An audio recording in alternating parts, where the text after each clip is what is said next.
Lahat, tayo po'y darako po sa pag-aaral ng salita ng Diyos.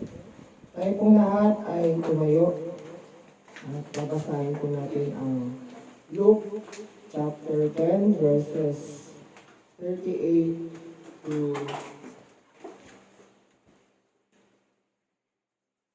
41.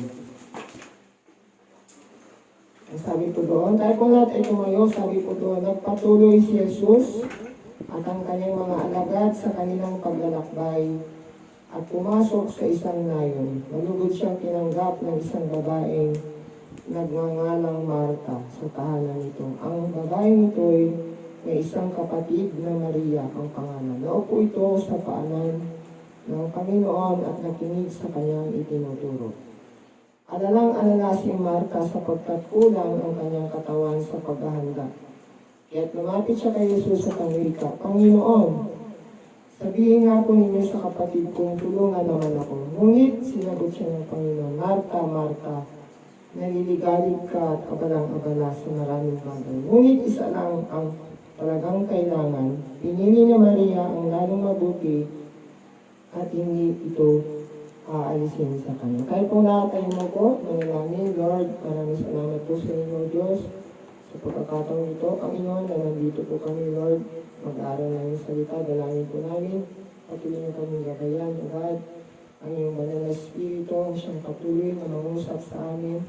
Ang dalangin po namin, ang iyong salita ay tumingo sa aming puso, sa aming isip, Panginoon, kayo po ang siyang mangusap, O God, Lord, dalangin po namin, Panginoon, buksan ninyo ang aming mga spiritual eyes, spiritual ears, Panginoon, upang sa gayon, ay maunawaan namin ng lubos, Lord, ang mga salita. Panginoon, tulungan niyo rin po ako, Panginoon. Wala po akong magagawa kung wala kayo sa buhay ko. Kayo ang siyang magpuspos sa aking bibig. Panginoon, ang iyong salita ay lalabas ng may kapangyarihan. Yes. Salamat po sa iyo, Panginoon, Lord. Binabalik namin sa iyo. Papulit pa sa salamat sa tayong pangalang aming Panginoon Jesus. Amen. Tayo pong lahat ay makakaupo. Ang pag-aaralan po natin ngayon ay pinamagatan ko pong stress-free life. Sinong gusto makalaya sa stress? Lahat ba tayo na-stress? Alam nyo, kasi tao tayo eh. Kahit Kristiyano tayo, tao pa rin tayo. Amen? Kaya normal lang na na-stress tayo. Kasi nga, nandito pa tayo sa laman. Nandito pa tayo, yung laman natin nandito pa. Mahina yan, di ba? Kaya nga, dumarating sa punto ng buhay natin, sobrang tayong napapagod, na-stress tayo sa mga problema, di ba? Ngayon. Ngayon, pag-aaralan natin sa umagang ito, yung dalawang tao. Dalawang klase ng tao na namit ni Jesus. Kasi si Jesus, patuloy siyang naglalakbay kasama ang mga alagad. Pupunta sila sa mga bahay-bahay para magturo. Ngayon, nagkataon na may nagpatuloy sa kanya. At ang pangalan ng babae niyon, sino? Marta. Sino yung kapatid ni Marta?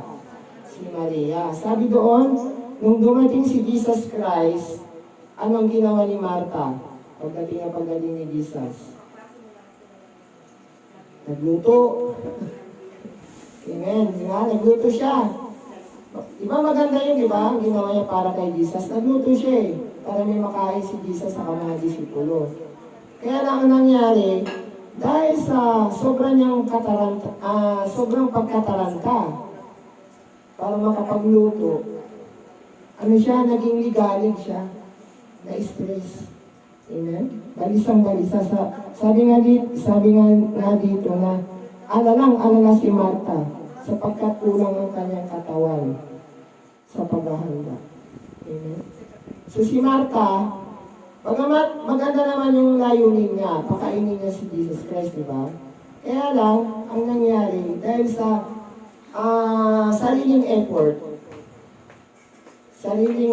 yung lakas, kaya nangyari, naubos ang lakas. Amen? Kaya ang nangyari kay Marta, na-stress. Amen? Tayo po sa buhay po natin bilang mga Kristiyano, kung patuloy po tayo sa mga ginagawa natin, mga bagay-bagay. Darating sa punto ng buhay natin, ma-stress po tayo.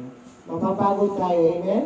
Kasi puro mga bagay na lamang ng mga pang makamundo, pang sarili, pang sa ibang tao. Kasi doon tayo napopokus eh. Sa mga bagay-bagay, amen? Katulad nga ni Martha, di ba? Bagamat maganda ang kanyang layunin, kaya lang, hindi kasi yun yung gusto ni Lord eh, na gawin ni Martha para kay Jesus. Amen? Kaya nga,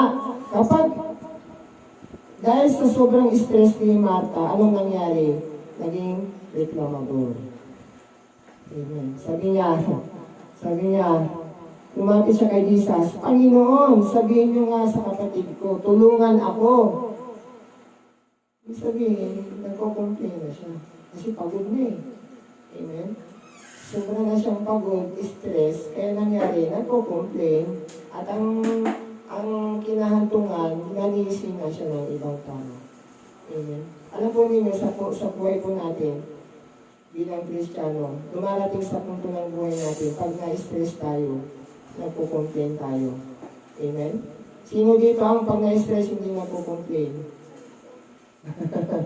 Sino?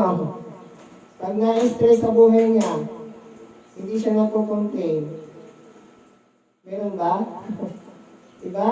Kaya nga kapag ikaw na-stress, nagko-complain ka, nababaling mo sa ibang tao yung pagka-stress mo. Katulad ni Martha. Diba? Sabi niya, Panginoon, sabihan mo ngayon kapatid ko, tulungan ako. Pagod na ako eh. Diba? Nakita niya yung kapatid niya, unang ginagawa. Siya, busy siya sa kakaluto. Kaya ang nangyari, nagko-complain siya, sinisisi niya pa. Bagamat hindi naman direct na sinisisi niya, pero yun yung dating. Amen? Kasi nga, sabi niya sa Panginoon, Lord, pwede ba sabihin mo yung kapatid ko si Maria, natulungan naman ako dito? Grabe, pagod na ako kakaluto dito ng arroz caldo. Hindi, wala yun ha. Sample lang yun, di ba? Kaya nga, sa atin po bilang mga Kristiyano po, minsan, katulad po tayo ni Martha, aminin man natin o hindi. Kapag na-stress po tayo, nagko-complain tayo sa Panginoon. Katulad ni Martha, nag-complain siya kay Jesus. Panginoon, tawagin mo naman yung kapatid ko, tulungan ako. Ganun po yung nangyayari sa atin minsan. Pag sobra na tayo napapagod sa mga problema natin, nagko-complain tayo kay Lord. Sino dito ang hindi nagko-complain kay Lord kahit minsan? Na nag-pray kay Lord, Lord, pagod na ako, Panginoon, hindi ko na kaya. Sino dito yung hindi nagko-complain kay Lord kahit minsan? At kapag nagko-complain, katulad ni Martha, nababaling yung pansin natin sa ibang tao. Minsan, yung mga nangyayari sa buhay natin, bine-blame natin sa ibang tao. Amen? Diba? Nangyayari sa atin yun, diba? Sarili nating kagagawan. Pero, isinisisi natin sa ibang tao. Katulad nga ni Martha, diba? Sino bang sali kaya siya napagod? Si Maria ba? Si Maria ba yung dahilan kaya siya napagod at nag-alala? Hindi, diba? Sarili niyang kagagawan yun. Kasi masyado siya nagpakabisi. Nagpakabisi siya sa pagluluto. Amen? Amen. Kaya nga, sa buhay po natin, minsan, bilang mga Kristiyano, para tayong Martha, na nagpapakabisi sa mga bagay-bagay, yun pala, hindi yun ang gusto ni Lord na gawin natin sa buhay natin. Amen? Alam po ninyo, sa buhay po natin, ang gusto ni Lord, yung siya muna yung unahin natin. Siya yung uunahin natin sa ating mga buhay. Amen? Huwag tayo pong magpakabisi sa mga bagay-bagay, tapos nawawala na tayo ng focus kay Lord. Nawawala na tayo ng time para kay Lord. Alam niyo, ganito po yun.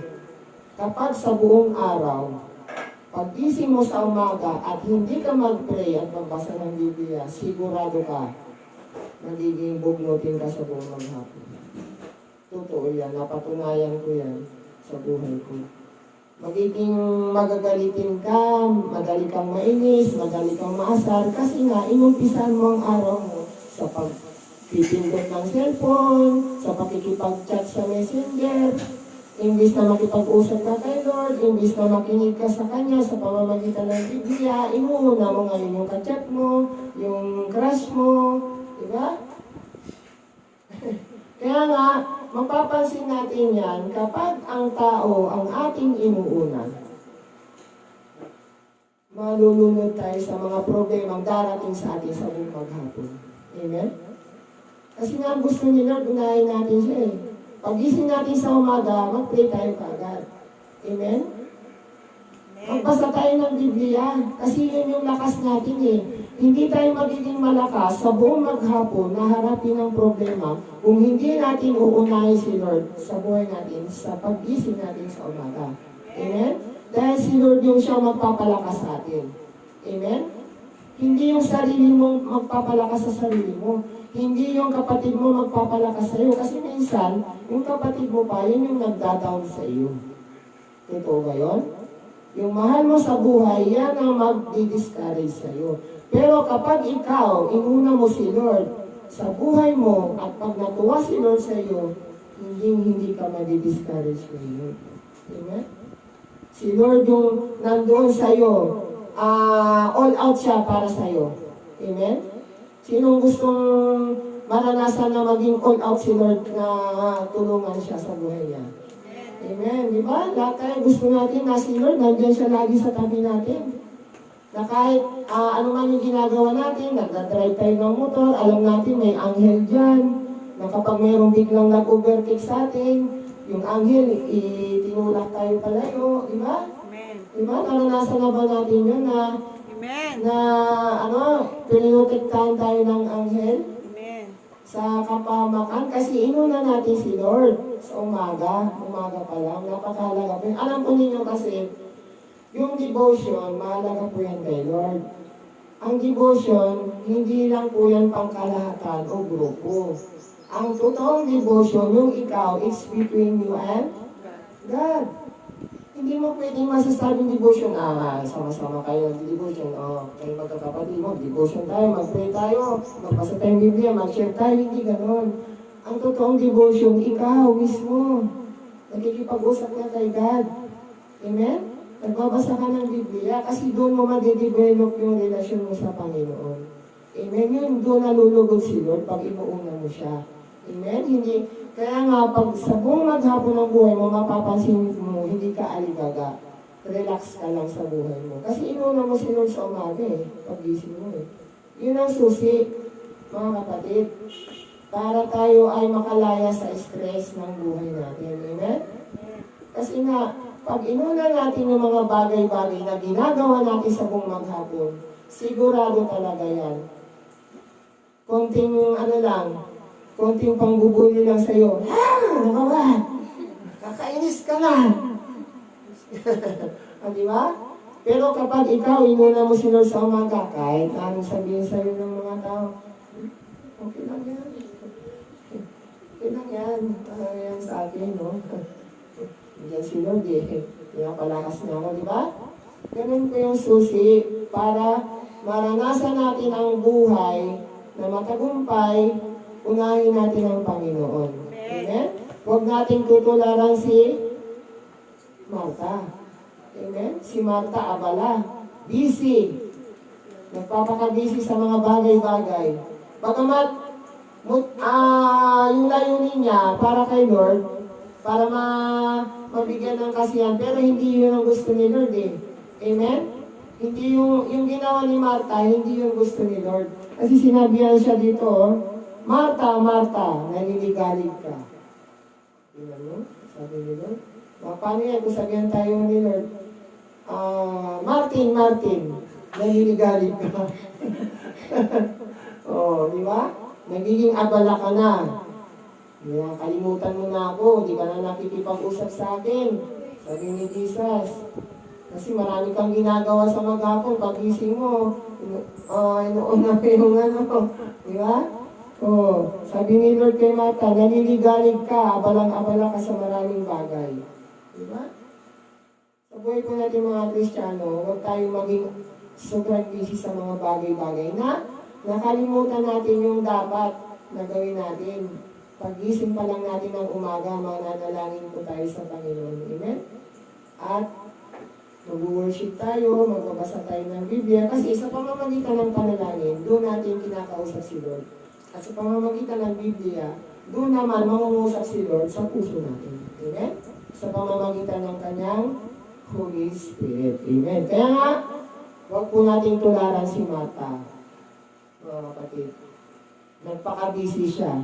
Kaya ang nangyari sa kanya, naging stress.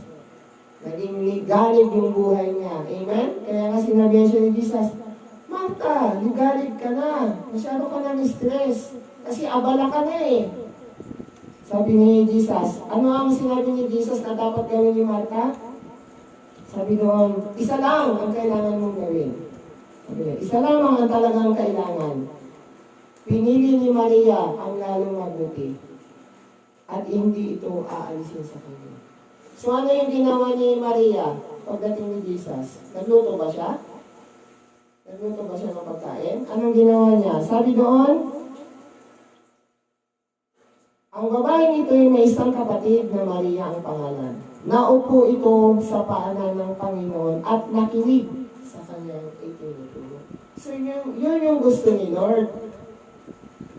Yung maranasan mo yung presence ni Lord sa buhay mo, sa buong maghapon. Para if in case na magkaroon ng mga gusot at problema sa buhay mo, hindi ka madadala ng problema mo sa maghapon. Amen? Kasi tayo po, nabubuhay lamang po tayo sa lakas ng Panginoon. Ngayon, kung ikaw, kinakalimutan mo ang manalangin, magbasa ng Biblia, paano ka magiging malakas na mapagtagumpayan mo ang problema sa buhay mo? Amen? Yung sarili mo bang lakas, makakapagpatulong sa iyo yun para malagpasan mo ang problema? Hindi. Kasi ang lakas po natin, limitado yan. Pero ang lakas ni Lord is unlimited. Amen? Hindi na uubos yung lakas ni Lord. Kaya kapag ikaw, inuna mo si Lord sa buhay mo, yung unlimited na lakas ni Lord, mapupunta yan sa iyo. Amen? Kaya kahit na anong problema na dadaan sa iyo sa maghapon, sa mga susunod na araw, hindi ka maapektuhan. Amen? Kasi nga gusto ng Panginoon yung taos-pusong pagsunod sa Panginoon. Amen? Katulad ng ginawa ni Maria, sumunod siya sa Panginoon, nakinig siya, umupo. Amen? Bagamat tayo po, hindi na natin literally na makikita si Jesus. Pero, yung bang kapag nagbabasa ka ng Biblia, doon mo maririnig yung boses ni Lord. Kasi mangungusap siya sa puso natin sa pamamagitan ng kanyang Holy Spirit. Amen? Kaya nga sabi po doon, meron pong verse sa Bible, sabi sa 1 Samuel chapter 15 verse 32, sinabi ni Samuel, akala mo ba higit na magugustuhan ni Yahweh ang handog at hain kaysa pagsunod sa Kanya? Ang pagsunod sa Kanya ay higit sa handog at ang pakikinig ay higit sa haing kabantukan. So, obedience is better than sacrifice. Bagamat sacrifice ka ng time mo, mag-awit ka dito sa harap, mag-preach ka, mag-attend ka ng Sunday, punta ka sa Bible study, pero in the end, hindi ka naman nagpe-pray sa gabi, hindi ka naman nagbabasa ng Biblia, so wala yun. It's useless. Kasi sabi ni Lord, obedience is better than sacrifice. Ang pagsunod ay mas higit na kinalulugdan ni Lord kaysa yung magsakripisyo ka, magbigay ka ng hain, ng yung handog, ng yung offering.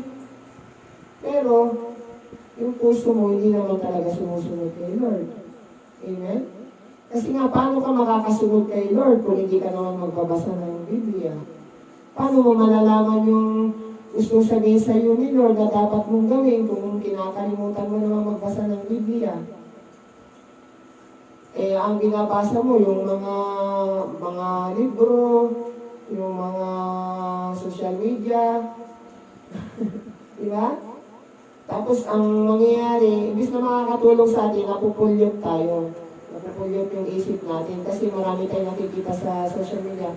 Mga patayan, mga kapatid, nagsaksakan, di ba? mga magulang nagkaroon ng pag-aaway sa mga anak, di ba? Makakatulong ba yun sa atin para lumago tayo spiritually? Hindi. Kaya nga, yung pinili ni Maria na gawin, yun yung nakatulong sa kanya para siya ay kalugdan ng Panginoon. So tayo po bilang mga Kristiyano, tularan natin si Maria. Amen? Kailangan po nandoon tayo laging nakikinig sa ating Panginoon. Amen? Paano natin mapapakinggan si Lord? Kung hindi naman tayo nakikipag-usap sa Kanya, wala naman tayo makipag-usap sa Kanya, hindi naman tayo nagpe-pray. Amen?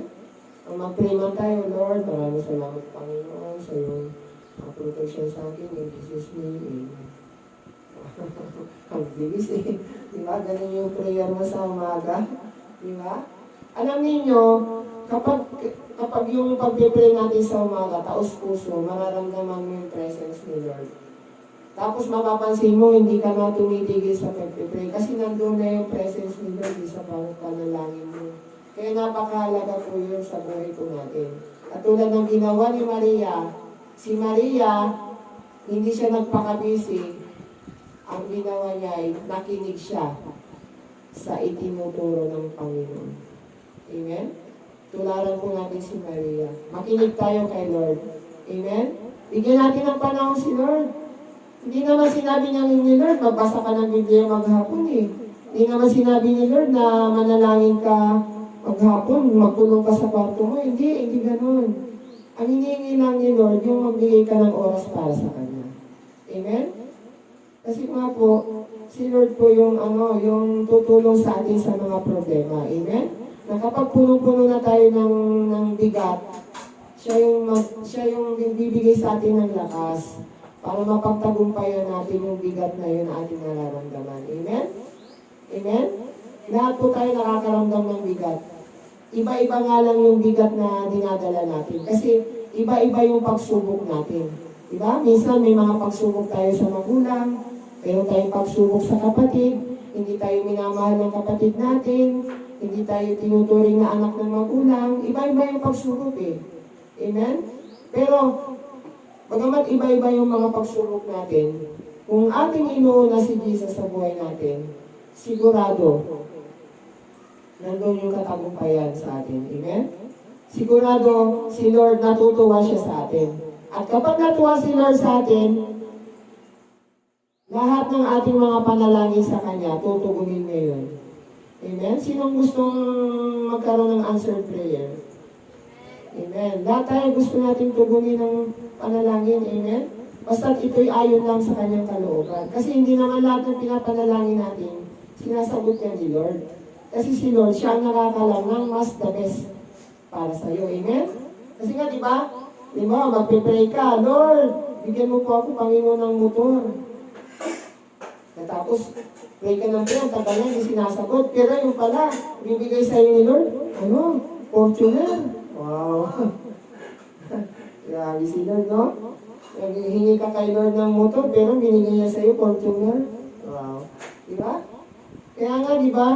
Ang kailangan natin gawin, unahin natin si Lord. Diba? Sabi, seek ye first the kingdom of God and His righteousness, and all these things shall be added unto you.